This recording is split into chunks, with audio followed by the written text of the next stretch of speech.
नमः शिवाय। मेरुगिरी के सकंद सरोवर के तट पर मुनियों का सनत कुमार जी से मिलकर भगवान नंदी का वहां आना और दृष्टिपात्र से पाछेदन एवं ज्ञान योग का उपदेश करके चला जाना शिव पुराण की महिमा का ग्रंथ का उपसंहार।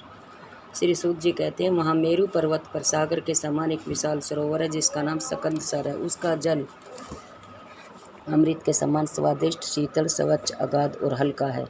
वह सरोवर सब ओर से सेप्टिक मणि के शिलाखंडों द्वारा संगठित हुआ है।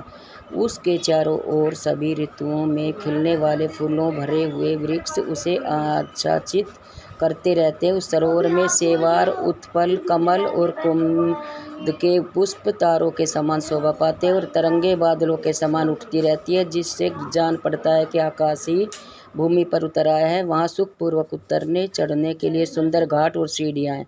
वहाँ की भूमि नीली शिलाओं से आबद्ध है। आठों दिशाओं की ओर से वह सरोवर बड़ी शोभा पाता है। वहाँ बहुत से लोग नहाने के लिए उतरते और कितने ही नहाकर निकलते रहते हैं। स्नान करके श्वेत या पवित्र और उज्ज्वल कौपीन धारण किए हुए, वत्कल पहने, सिर पर जटा अथवा शिखा रखाए या मुंड मुड़ाए, ललाट में त्रिपुंड लगाए, वैराग्य से विहल एवं मुस्कुराते मुख वाले बहुत से मुनि कुमार घड़ों में, कमलिनी के पत्तों के दोनों में, सुंदर कलशों में, कमंडलों में तथा वैसे ही करवों आदि में अपने लिए, दूसरों के लिए, विशेषतः देव पूजा के लिए वहाँ से नित्य जल और फूल ले जाते हैं। वहाँ इष्ट और शिष्ट पुरुष जल में स्नान करते देखे जाते हैं। उस सरोवर के किनारों की शिलाओं पर तिल, अक्षत, फूल और छोड़े जाते हैं, पवित्र दृष्टिगोचर होते हैं। वहाँ स्थान पर अनेक प्रकार की पुष्पली आदि दी जाती है। कुछ लोग सूर्य को अर्घ्य देते हैं और कुछ लोग वेदी पर बैठकर पूजन आदि करते हैं। उस सरोवर के उत्तर तट पर एक कल्प वृक्ष के नीचे हीरे की शिला से बनी हुई वेदी पर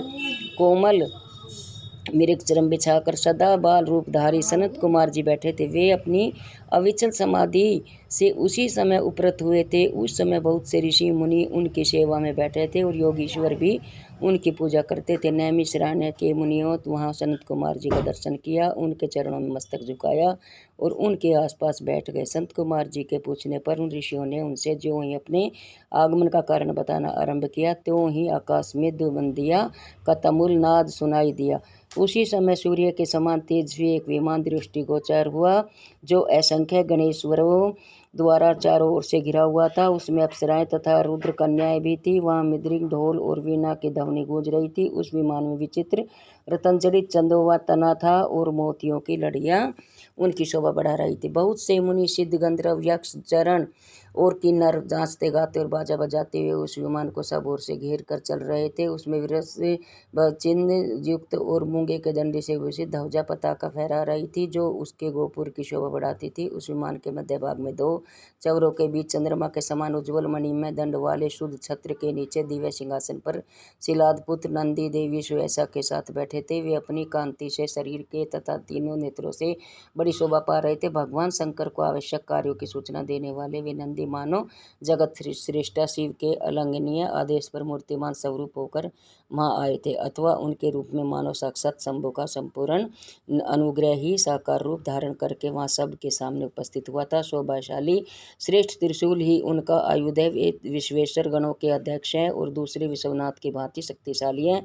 उनमें विश्व सृष्टि विधाताओं का भी निग्रह और अनुग्रह करने की शक्ति है। उनके चार भुजाएं, अंग अंग में उदारता सूचित होती है। वे चंद्रलेखा से विभूषित हैं। कंठ में नाग और मस्तक पर चंद्रमा उनके अलंकार है। वे साकार ईश्वर और सक्रिय सामर्थ्य के स्वरूप से जान पड़ते हैं। उन्हें देखकर ऋषियों सहित ब्रह्मपुत्र संत कुमार का मुख प्रशंसा से खिल उठा। वे दोनों हाथ जोड़कर उठे और उन्हें आत्मसमर्पण करते हुए खड़े हो गए। इतने में ही वह विमान धरती पर आ गए। संत कुमार ने देव नंदी को साष्टांग प्रणाम करके उनकी स्तुति की और मुनियों को परिचय देते हुए कहा, ये 6 कुलों में उत्पन्न ऋषि हैं, जो नैमिषारण्य में दीर्घकाल से शस्त्र का अनुष्ठान करते हैं। ब्रह्मा जी के आदेश से आपका दर्शन करने के लिए लोग पहले से ही यहाँ आए हुए हैं। ब्रह्मपुत्र सनत कुमार का यह कथन सुनकर नंदी ने दृष्टिपात मात्र से सबके पासों का तत्काल काट डाला और ईश्वरीय धर्म एवं ज्ञान योग का उपदेश देकर वे फिर महादेव जी के पास चले गए। संत कुमार वह समस्त ज्ञान साक्षात मेरे गुरु व्यास को दिया और पूजनीय व्यास ने मुझे संक्षेप से यह सब कुछ बताया। त्रिपुरारी शिव के इस पुराण रत्न का उपदेश वेद के न जानने वाले लोगों को नहीं देना चाहिए। जो भक्त और शिष्य न हो उसको तथा नास्तिक हो लोग इसका उपदेश नहीं देना चाहिए। यदि मोहवश इन अधिकारियों को इनका उपदेश दिया गया हो तो यह नरक प्रदान करता है। जिन लोगों ने शिव अनुगत मार्ग से इस पुराण का उपदेश लिया, पढ़ा अथवा सुना है, उनको यह सुख तथा धर्म आदि त्रिवर्ग प्रदान करता है और उन अंत में निश्चय मोक्ष देता है। इस पौराणिक मार्ग के संबंध में आप लोगों ने और मैंने एक दूसरे का उपकार किया है, अतः मैं सफल मनोरथ होकर जा रहा हूँ। हम लोगों का सदा सब प्रकार से मंगल हो। सूर्य का आशीर्वाद देकर चले जाने और प्रयाग में उस महायज्ञ के पूर्ण हो जाने पर देवचारी मुनि विषय कलुषित कलिकाल के आने से काशी के आसपास निवास करने लगे। तदंतर पशुपात से छूटने की इच्छा से उन सब ने पूर्णतः पशुपात व्रत का अनुष्ठान किया और संपूर्ण बोध एवं समाधि पर अधिकार करके वे अनिंदा महर्षि परमानंद को व्याप्त हो गए। यह शिव पुराण पूरा हुआ। इस हितकर पुराण को बड़े आदर एवं प्रयत्न से पढ़ना तथा सुनना चाहिए। नास्तिक, श्रद्धाहीन, सठ, महेश्वर के प्रति भक्ति से रहित धर्म वर्जी पाखंडी और इसका उपदेश नहीं देना चाहिए। इसका एक बार श्रवण करने से ही सारा पाप भस्म हो जाता है। भक्तिहीन भक्ति पाता है और भक्त भक्ति की समृद्धि का भागी होता है। 2 बार श्रवण करने पर उत्तम भक्ति और तीसरी बार सुनने पर मुक्ति सुलभ हो जाती है। इसलिए मुमुक्ष पुरुषों को बारंबार इसका श्रवण करना चाहिए। किसी भी उत्तम फल को पाने के लिए शुद्ध बुद्धि से इस पुराण की 5 आवृत्ति करनी चाहिए। ऐसा करने से मनुष्य उस फल को प्राप्त कर लेता है, इसमें संशय नहीं। प्राचीन कला के राजाओं, ब्राह्मणों तथा श्रेष्ठ वैश्यों ने इसकी 7 आवृत्ति करके शिव का साक्षात दर्शन प्राप्त किया है। जो मनुष्य भक्ति प्राण हो इसका श्रवण करेगा वह भी लोक में संपूर्ण भोगों का उपभोग करके अंत में मोक्ष प्राप्त कर लेगा। यह श्रेष्ठ शिव पुराण भगवान शिव को अत्यंत प्रिय है और वेद के तुल्य माननीय, भोग और मोक्ष देने वाला तथा भक्ति भाव को बढ़ाने वाला है। अपने प्रथम गणों, दोनों पुत्रों तथा देवी पार्वती जी के साथ भगवान शंकर इस पुराण के वक्ता और श्रोता का सदा कल्याण करे। वह संहिता संपूर्ण शिव पुराण संपूर्ण। बोलो शंकर भगवान की जय।